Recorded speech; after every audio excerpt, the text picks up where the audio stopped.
Mi nombre es Alejandra Sánchez y durante 12 años he trabajado como analista financiera senior en Grupo Innovatec, una empresa de consultoría tecnológica que fundé en secreto cuando tenía 25 años. Lo que mi director general, Roberto Castillo, nunca supo era que la simple empleada a la que tanto despreciaba era en realidad la accionista mayoritaria de la compañía donde él creía mandar.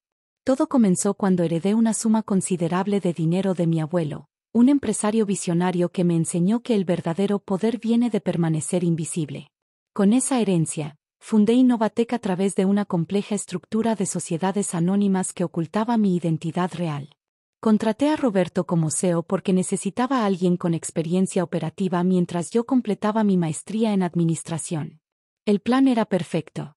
Yo trabajaría como empleada regular, aprendería el negocio desde dentro y eventualmente revelaría mi verdadera posición. Lo que no anticipé era que Roberto se convertiría en un tirano narcisista que disfrutaba humillar a sus subordinados, especialmente a las mujeres. Alejandra, tu reporte está mal otra vez, me gritó Roberto durante una junta matutina, arrojando mis análisis financieros al otro lado de la mesa de conferencias. ¿Cómo pretendes que confíe en números de alguien que claramente no entiende las finanzas corporativas? Mantuve mi expresión neutral mientras recogía los papeles del suelo. Lo que Roberto no sabía era que mis errores eran completamente intencionales. Cada reporte incorrecto que le entregaba contenía información ligeramente alterada que me permitía monitorear qué decisiones tomaba y con quién las compartía. Era mi forma de asegurarme de que no estuviera robando información confidencial para venderla a competidores. Lo revisaré nuevamente, señor Castillo, respondí con la voz suave que había perfeccionado durante años de fingir sumisión. Más te vale. A este paso, tendré que encontrar a alguien competente para reemplazarte.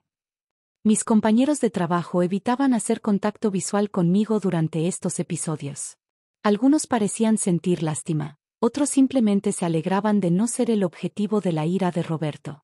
Lo que ninguno sabía era que cada humillación era cuidadosamente documentada por el sistema de grabación que había instalado secretamente en la oficina.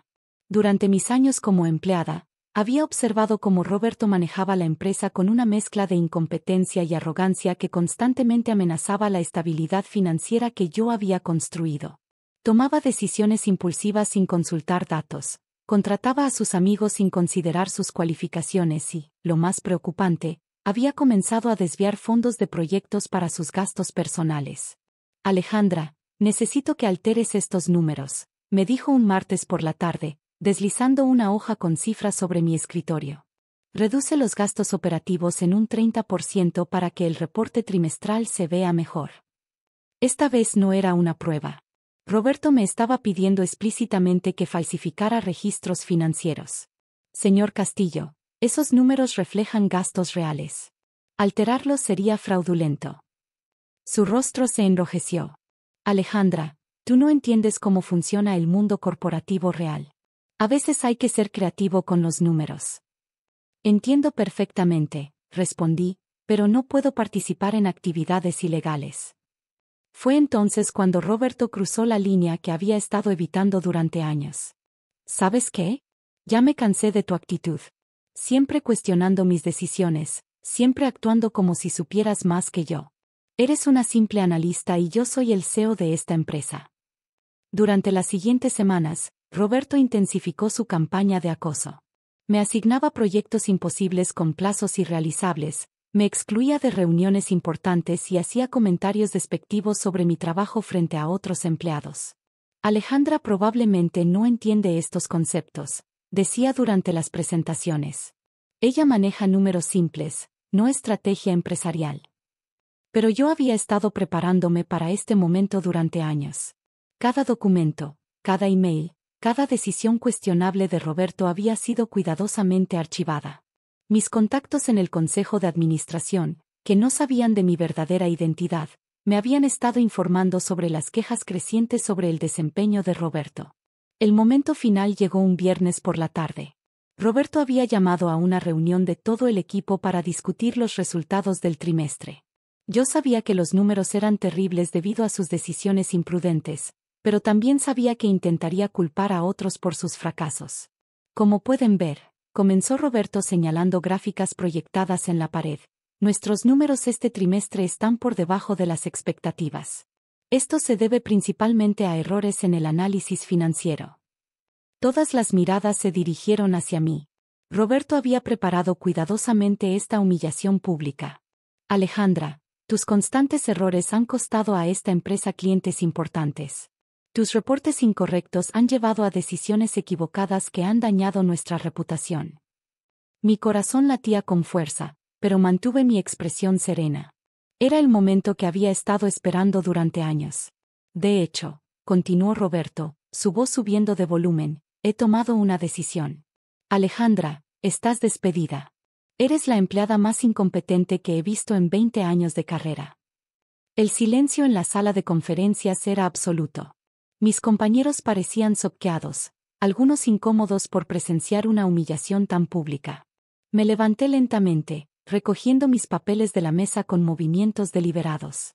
Roberto sonreía con satisfacción, creyendo que había ganado la batalla final. Tiene razón, señor Castillo, dije con voz tranquila que llenó el silencio de la habitación. Soy incompetente. Roberto asintió con arrogancia. Soy incompetente para seguir ocultando que soy la dueña mayoritaria de esta empresa. La sonrisa de Roberto se desvaneció como si hubiera sido borrada con una goma. Saqué una carpeta de mi maletín y deposité varios documentos sobre la mesa de conferencias. Estos son los papeles de constitución de Grupo Innovatec. Como pueden ver, Alexandra Holdings, mi empresa matriz, posee el 65% de las acciones. Roberto palideció mientras tomaba los documentos con manos temblorosas.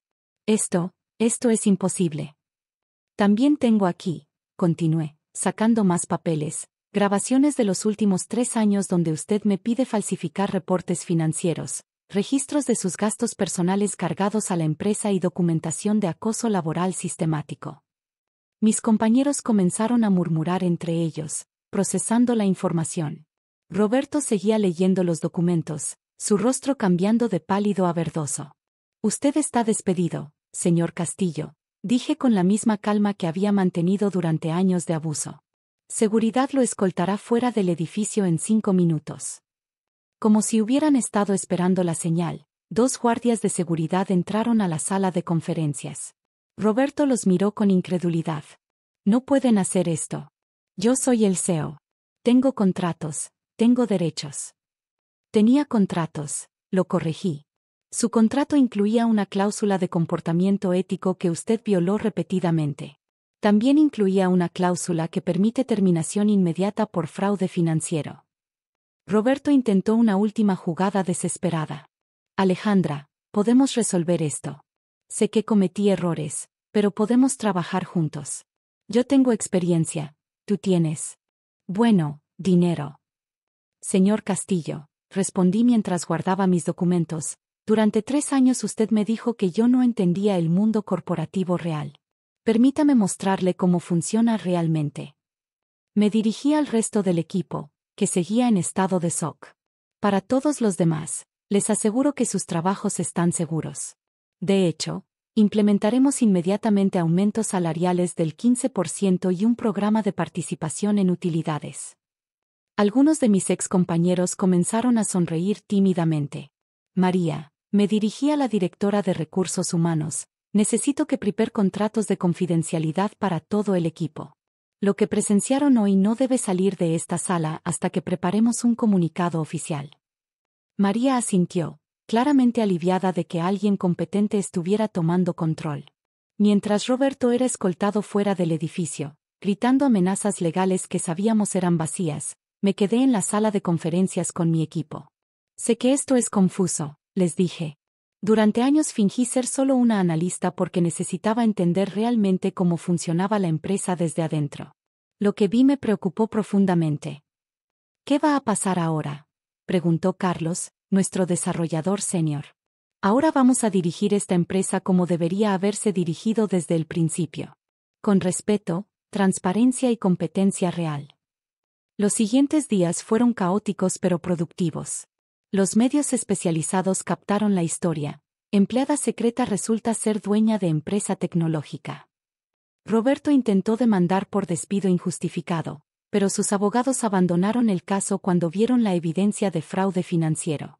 La investigación interna reveló que Roberto había desviado más de 2 millones de pesos en gastos personales durante los últimos 2 años. También descubrimos que había estado vendiendo información de clientes a competidores, explicando por qué habíamos perdido varios contratos importantes. 3 semanas después de la confrontación, estaba sentada en mi nueva oficina como CEO oficial de Grupo Innovatec. La había rediseñado completamente, reemplazando los símbolos de poder de Roberto con un espacio más colaborativo y transparente. María tocó la puerta y entró con una sonrisa. Alejandra, Roberto está en recepción. Dice que necesita hablar contigo sobre una resolución amigable. Sonreí mientras firmaba aprobaciones para nuevos proyectos que Roberto había rechazado por mezquindad. Dile que la señora Sánchez, CEO de Grupo Innovatec, no tiene tiempo para reunirse con exempleados despedidos por fraude. 6 meses después, Innovatec había recuperado todos los clientes perdidos durante la gestión de Roberto y había adquirido 5 nuevos contratos importantes. El ambiente laboral había mejorado dramáticamente, la productividad había aumentado un 40% y habíamos recibido reconocimientos como una de las mejores empresas para trabajar en el sector tecnológico. Roberto intentó varias veces contactarme directamente, enviando mensajes donde se disculpaba por su comportamiento inadecuado y proponía oportunidades de colaboración futura. Nunca respondí ninguno. La semana pasada, durante una conferencia de la industria, un reportero me preguntó si me arrepentía de haber permanecido oculta durante tantos años. En absoluto, respondí. Esos años me enseñaron exactamente qué tipo de líder no quería ser. A veces la mejor educación empresarial es experimentar de primera mano cómo no se debe dirigir una empresa. Después de la conferencia, mientras revisaba los reportes financieros del trimestre en mi oficina, pensé en todas las veces que Roberto me había dicho que yo no entendía el mundo corporativo real. Tenía razón en una cosa, yo no entendía su versión del mundo corporativo, donde el poder se usaba para humillar y donde la incompetencia se ocultaba detrás de gritos y amenazas. Pero había construido mi propia versión, donde el verdadero poder viene del respeto ganado y donde la competencia habla más fuerte que cualquier título en una puerta. Y resultó que mi versión era mucho más rentable.